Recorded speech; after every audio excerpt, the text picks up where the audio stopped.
Siempre pensé que las historias familiares eran como los árboles viejos, se ven fuertes desde afuera, con ramas que se extienden y hojas que susurran con el viento.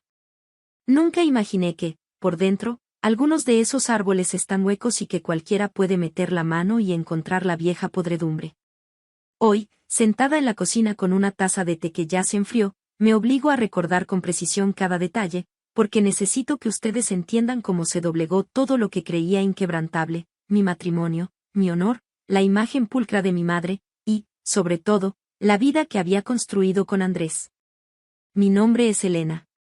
He cumplido 62 años y, si me permiten decirlo, siempre he tenido la costumbre de observar antes de actuar. Aprendí a leer las caras y las pequeñas dudas que se filtran por los ojos.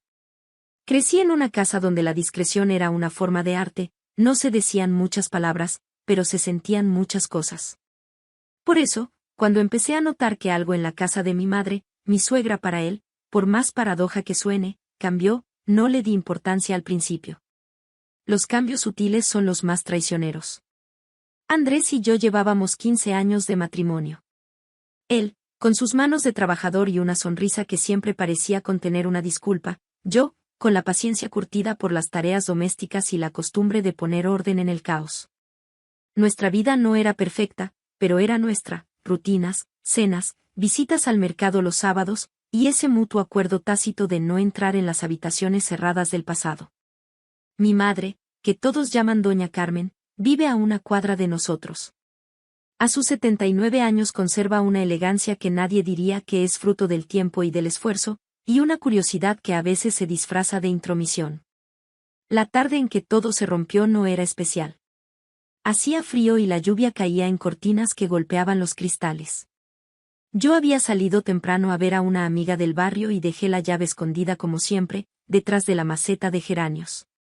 Teníamos la costumbre de dejar la casa abierta el tiempo suficiente para que el aire se renovara, y Andrés había dicho que vendría más tarde porque tenía una reunión. Volví con bolsas de compras y el corazón ligero. En el espejo de la entrada noté por primera vez la sombra de una persona que no pertenecería a nuestro mundo. La voz venía del salón, la voz de mi madre, clara como un día de otoño, hablando con un hombre que no era mi marido. Las palabras que escuché no eran comprometedoras, solo conversas, pero algo en la cadencia me advirtió que aquello no era una visita casual. Entré sin anunciarme.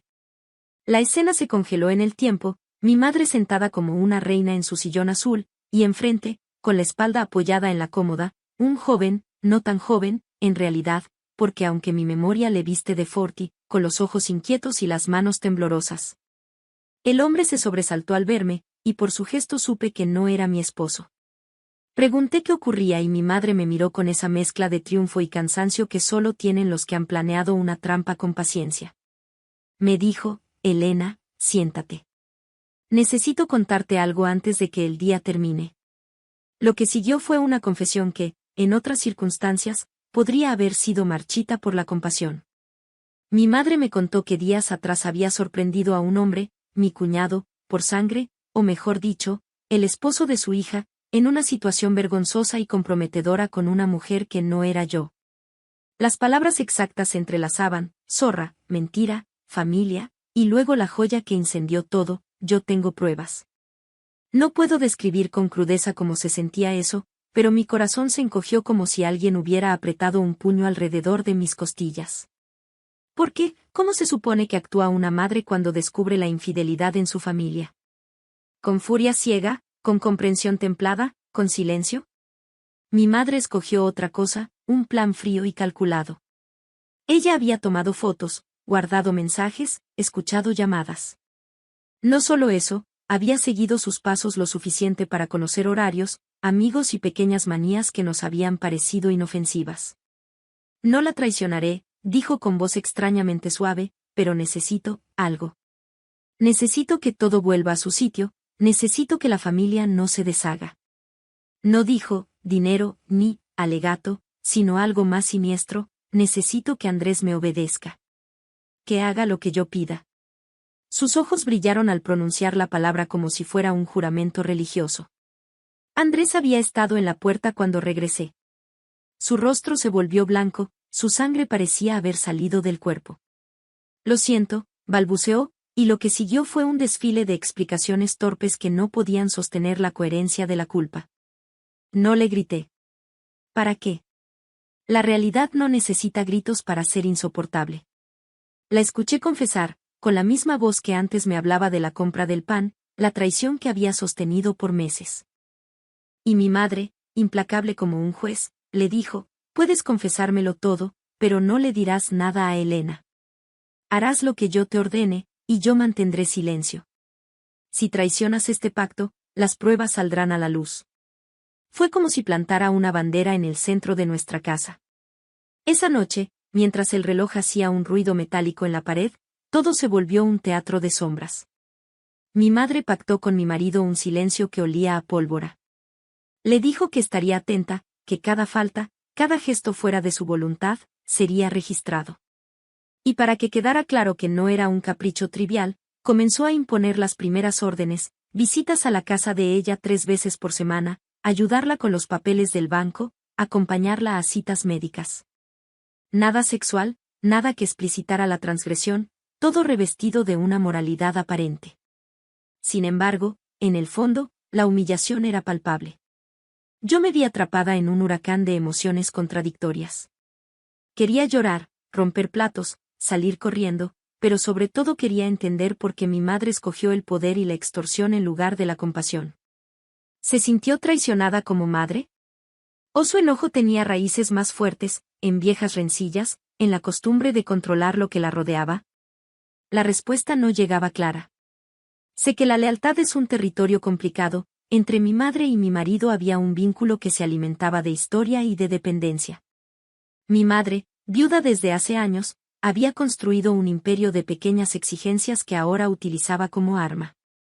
Por fuerza, la pregunta inevitable llegó, ¿qué buscaba ella exactamente con su chantaje? Al principio pensé en dinero, en poder social. Pero las exigencias no fueron económicas, me pidió que no interviniera, que dejara que la educara, a su modo, que permitiera que Andrés cumpliera con sus caprichos familiares sin comentarlo. Fue en ese momento cuando comprendí que el chantaje no buscaba compensación material, buscaba control. Mi madre quería reconstruir su lugar en la familia, reescribir el orden en la casa en la que había reinado durante años. A costa de la verdad, a costa de nuestro matrimonio. Esa primera parte fue una lección de silencio. Andrés, quebrado por la culpa y lleno de miedo, aceptó el trato. No vi en él felicidad alguna, solo un hombre que había sido atrapado y que ahora se debatía entre la vergüenza y la lógica de la supervivencia familiar. Lo vi entregar su libertad por la tranquilidad aparente. Lo vi convertir la integridad en algo negociable. Y yo, que una vez juré luchar por lo que creo justo, me encontré caminando por un pasillo donde los espejos devolvían una imagen desconocida. Con el paso de las semanas, las órdenes de mi madre se hicieron más evidentes. No eran siempre crueldades directas, muchas veces eran tareas domésticas, solicitudes de atención, empresas sociales en las que mi marido debía presentarse como su protector eterno. Pero con cada favor cumplido, mi madre sonreía con una satisfacción que quemaba. Empezó a invitar a sus amigas a casa, presumir de la dedicación de su yerno, y en sus conversaciones insinuaba que la familia estaba más unida que nunca. Éramos, desde fuera, el ejemplo de la armonía. Por dentro, cada gesto era una contabilización, hoy cumplió esto, mañana comprobaré si obedece aquello. Era una red invisible que asfixiaba. A pesar del acuerdo tácito, algo no encajaba, la mordaza del silencio pesaba como un animal muerto en la habitación. Mi madre, en su afán de proteger la apariencia, no protegía a los que más necesitaban protección, a mí, a su hija, a Andrés, a su dignidad. Y entonces, una madrugada, cuando la casa dormía y la lluvia canturreaba en el techo, escuché pasos en el pasillo. Me asomé. Mi madre salía a la calle envuelta en su bata, como si fuera a una ceremonia secreta.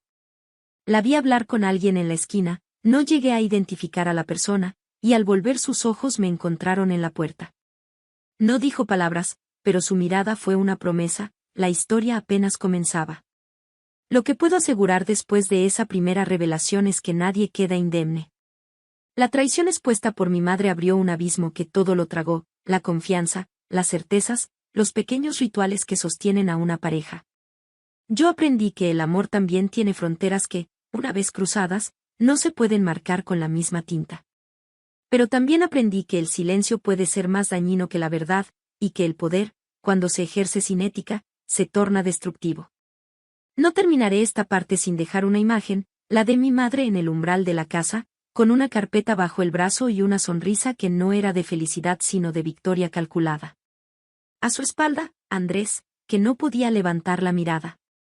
Yo, que en algún momento creí que el amor era una fortaleza, me descubrí sola, con las manos frías y la sensación de que el mundo se inclinaba hacia un final que no había elegido. Y aquí estoy, escribiendo para ustedes, para que sepan que el final no ha llegado todavía, porque cuando la lealtad se compra y se vende, las consecuencias tardan en mostrar su verdadero precio.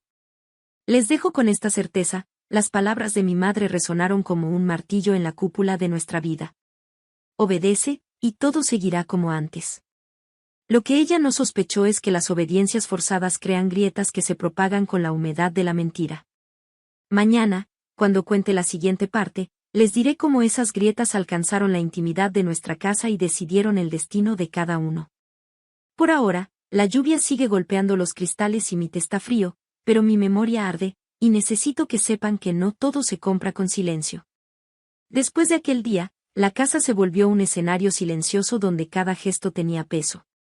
Andrés obedecía las órdenes de mi madre como si cada una fuera una penitencia, y ella lo miraba con una mezcla de orgullo y desprecio. Lo que empezó como un castigo moral se transformó en un juego de poder. Yo observaba todo desde una esquina, sintiendo que ya no era parte de esa historia, sino su testigo. Durante semanas, mi madre le pedía cosas pequeñas, acompañarla al médico, hacerle trámites, ayudarla con la compra. Todo parecía inocente, pero detrás había un propósito, mantenerlo bajo su control, recordarle cada día que ella tenía el poder de destruirlo. Andrés caminaba por la casa como una sombra, y cada vez hablaba menos. Yo también callaba. No por cobardía, sino porque necesitaba entender hasta dónde llegaría ella. Una noche no soporté más. Fui a casa de mi madre sin avisar. La encontré sentada en su sillón, con la luz baja, sosteniendo una carpeta en las manos. Cuando me vio, sonrió como quien ya sabe que ha ganado. «Mamá, esto tiene que terminar», le dije. Ella levantó una ceja. «¿Terminar? Esto apenas empieza, hija. Si él me obedece, todos estaremos en paz». Esa frase fue la gota que quebró el silencio. Me acerqué, tomé la carpeta y la abrí. Dentro estaban las fotos, los mensajes, las pruebas que había reunido. Las rompí una por una frente a ella. Mi madre se quedó inmóvil, como si no entendiera que su poder se había desvanecido en segundos. «Ya no hay nada que esconder», le dije. «Si el mundo tiene que saber la verdad, que la sepa. Pero no viviré más bajo tu chantaje». Andrés apareció detrás de mí, con el rostro pálido. Por primera vez en mucho tiempo lo vi llorar. No por miedo, sino por vergüenza. Se arrodilló ante mi madre, le pidió perdón, y luego se volvió hacia mí. «Si quieres que me vaya, lo haré», murmuró. No respondí. Porque entendí que, aunque la traición duele, el verdadero veneno había sido el control. Mi madre guardó silencio durante días. No volvió a llamar, no volvió a exigir. En el barrio decían que se veía más frágil, más sola. Quizás comprendió tarde que el poder basado en el miedo no une a nadie, solo destruye. Andrés y yo seguimos viviendo juntos, pero ya no como antes. No intentamos olvidar, solo aprender a vivir con las cicatrices visibles. A veces paso por la casa de mi madre y la veo por la ventana, mirando al jardín donde solía esperarlo. Me pregunto si se arrepiente. Quizás sí, quizás no. Lo cierto es que su silencio, por primera vez, no pesa. Hoy escribo esto no para buscar consuelo, sino para dejar una advertencia: no hay familia que resista cuando el amor se convierte en moneda de chantaje. Y aunque el perdón no siempre reconstruye lo perdido, sí permite cerrar la puerta sin miedo. Esa fue la última vez que mi madre intentó manipularnos. Y aunque la herida quedó abierta, finalmente pude respirar. Porque entendí que la libertad, incluso dolorosa, vale más que cualquier apariencia de paz.